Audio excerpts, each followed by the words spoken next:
Magandang araw po sa inyong lahat mga ka-confess. Masakit isipin na habang ikaw ay nagpapakapagod at nagsasakripisyo sa malayong lugar, ang taong pinagkakatiwalaan mo ay may iba na palang pinapasaya sa sarili ninyong tahanan.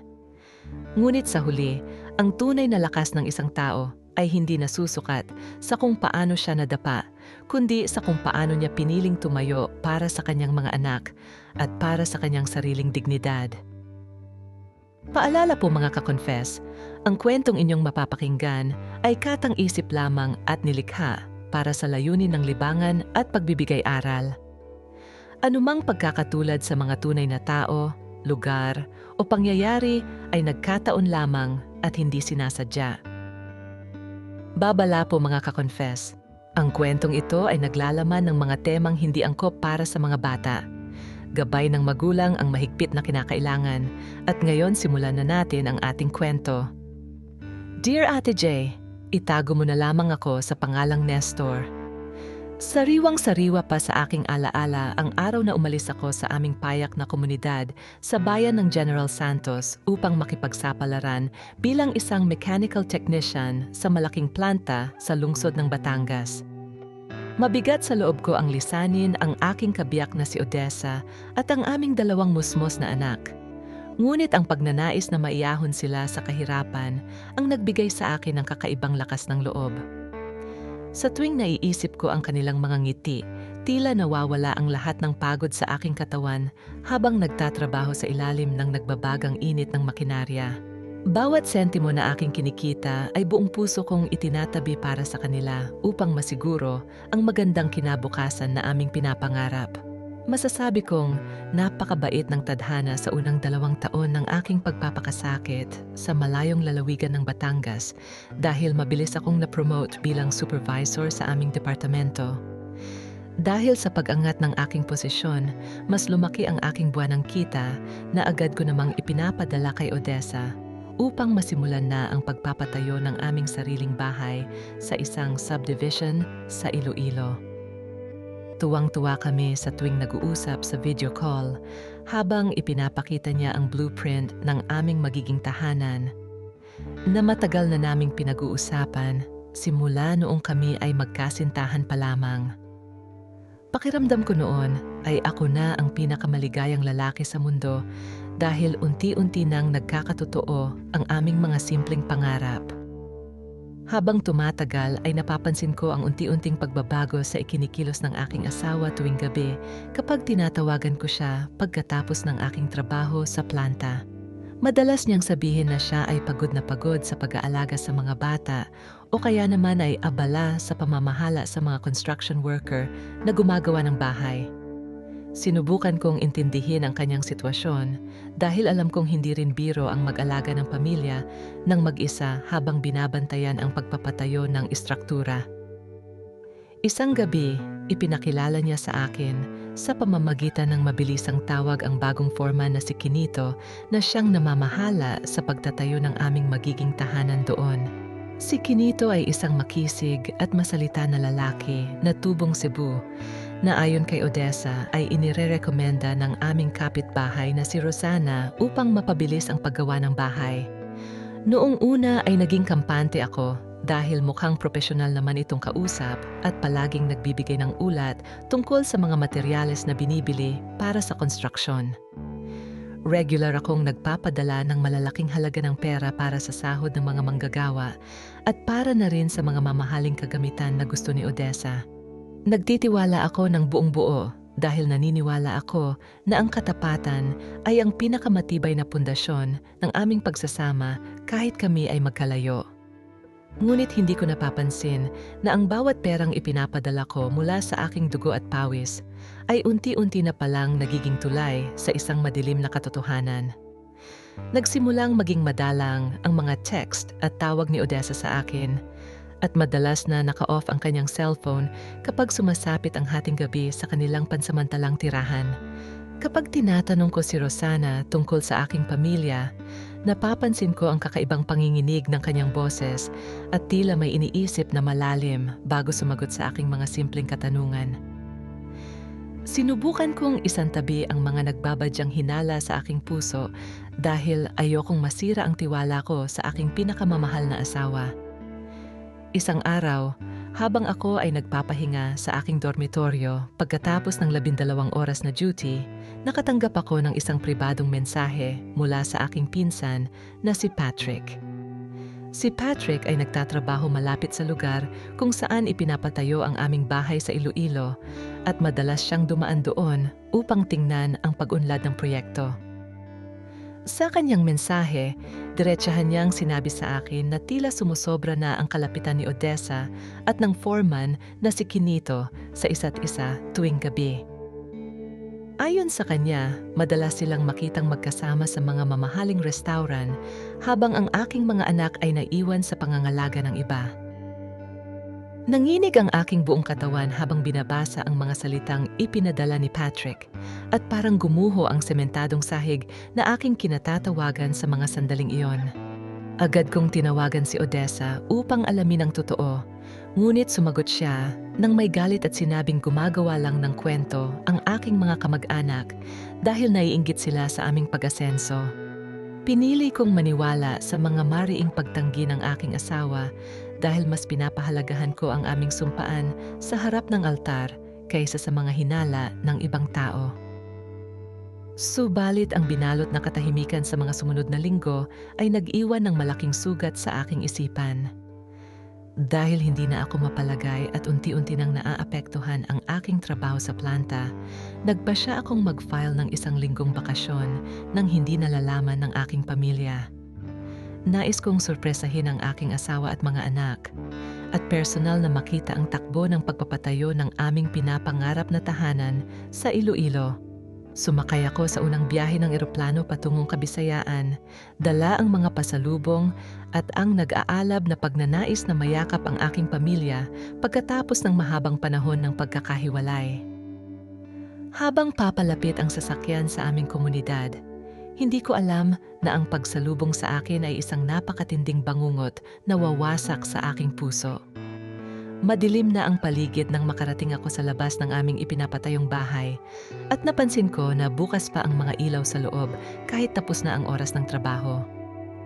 Dahan-dahan akong naglakad patungo sa pinto, bitbit ang aking mga bagahe habang pinakikinggan ang mahinang tugtog na nanggagaling sa loob ng master bedroom. Kumatok ako ng ilang beses ngunit walang sumasagot. Kaya minabuti kong gamitin ang ekstrang susi na palagi kong dala sa aking pitaka simula pa noong umalis ako. Sa aking pagpasok, sumalubong sa akin ang amoy ng mamahaling pabango at mga bakas ng 2 baso ng alak sa ibabaw ng lamesa. Lumakas ang tibok ng aking dibdib habang humahakbang ako patungo sa silid kung saan nagmumula ang pamilyar na boses ng aking asawa na humihagik-hik ng may kalandian. Nang dahan-dahan kong itulak ang pinto, tumambad sa aking 2 mata ang isang eksena na hinding-hindi ko malilimutan habang ako ay nabubuhay sa mundong ito. Si Odessa at ang foreman na si Kinito ay magkayakap sa ibabaw ng aming kama, walang saplot sa katawan at abala sa kanilang marubdob na pagtatalik sa silid na pinaghirapan kong bayaran. Parang binuhusan ako ng malamig na tubig at literal na nanghina ang aking mga tuhod sa aking nasaksihan. Sa aking matinding galit at pagkabigla, nabitiwan ko ang aking mga bagahe na lumikha ng malakas na kalabog sa sahig na siyang nagpagulat sa nagtatalik na 2. Agad na nagbalot ng kumot si Odessa habang si Kinito naman ay mabilis na tumayo at naghahanap ng kanyang mga suot na pantalon sa sulok ng silid. Sumigaw ako sa galit at hinarap ang lalaking pumasok sa aking tahanan upang bastusin ang aking karangalan bilang isang asawa at ama.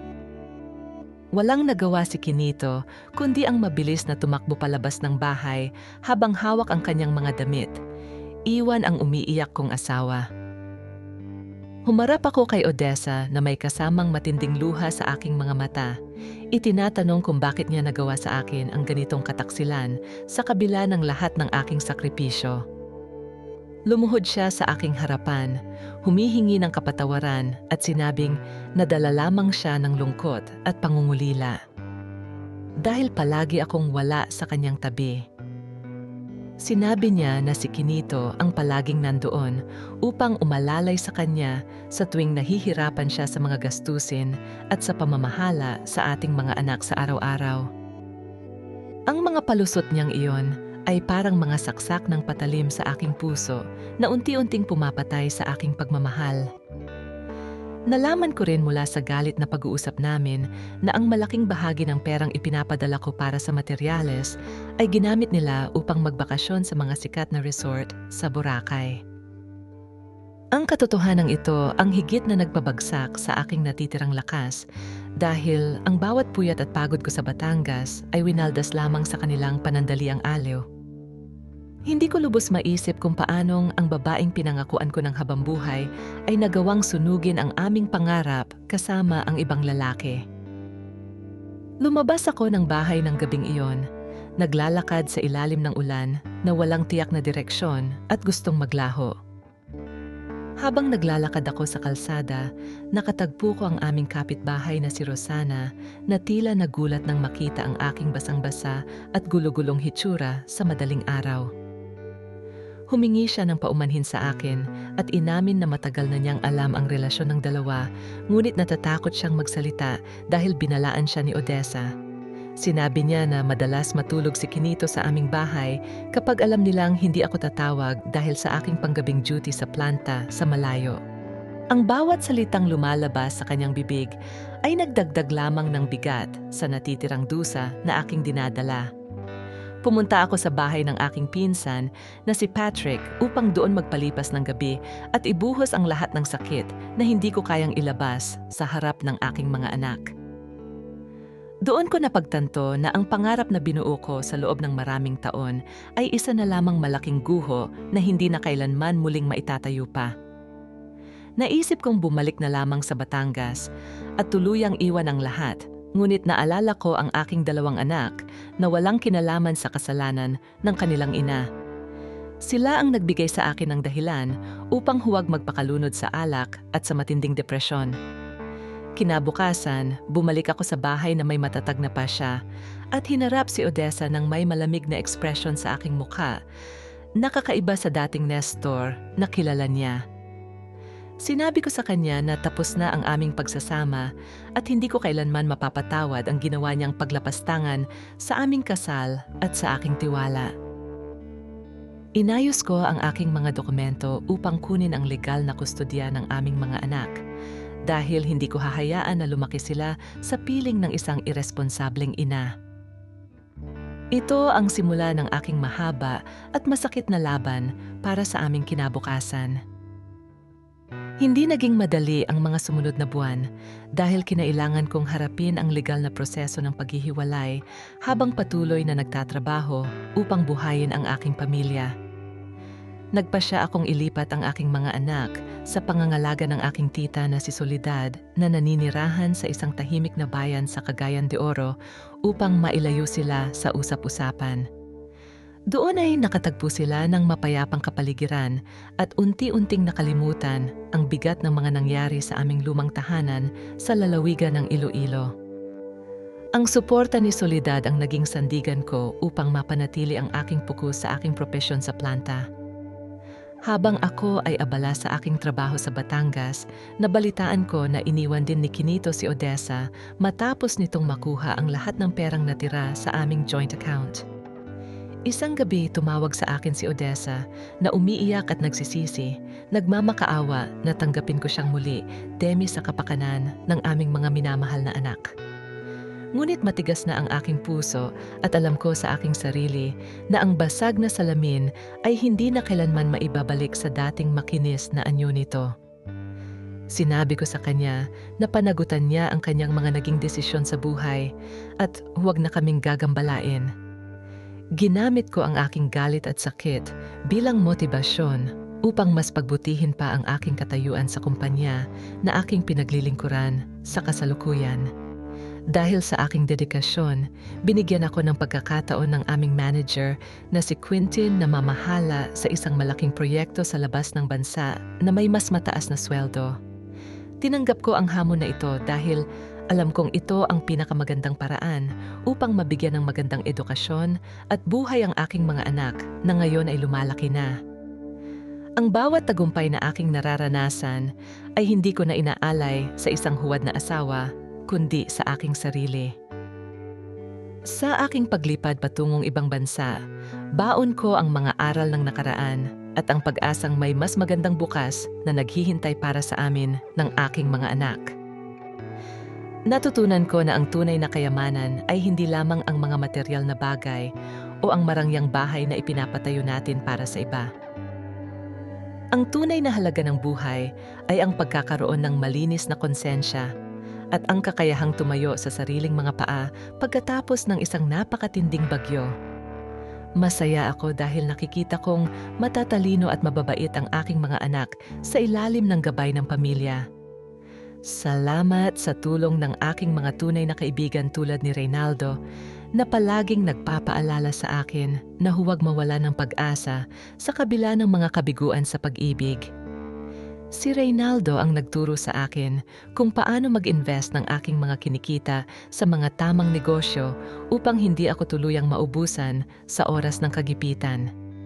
Dahil sa kanyang mga payo, nakabili ako ng isang maliit na lupain sa dako ng Davao kung saan plano kong magtayo ng isang simpleng farm para sa aming pagtanda. Ang buhay ko ngayon ay puno ng kapanatagan na matagal kong hinangad noong nakaraan. Minsan kapag sumasapit ang gabi at nakatingin ako sa mga bituin, naiisip ko pa rin ang mga alaala ng kataksilan na halos kumuha sa aking buhay. Ngunit hindi na galit ang nangingibabaw sa aking puso, kundi ang pasasalamat dahil nalaman ko ang katotohanan bago pa naging huli ang lahat para sa aking kinabukasan. Ang sakit na idinulot ni Odessa ay naging apoy na nagpatibay sa aking pagkatao upang maging isang mas mabuting ama at leader.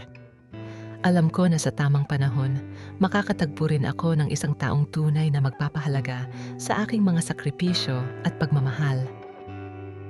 Sa ngayon, ang aking buong atensyon ay nakatuon lamang sa pagpapalaki sa aking 2 anak at sa pagpapanatili ng aking magandang kalusugan para sa kanila. Tapos na ang kwento ng pagiging biktima ng kataksilan at nagsimula na ang kabanata ng aking pagiging tagumpay na ama sa totoong buhay.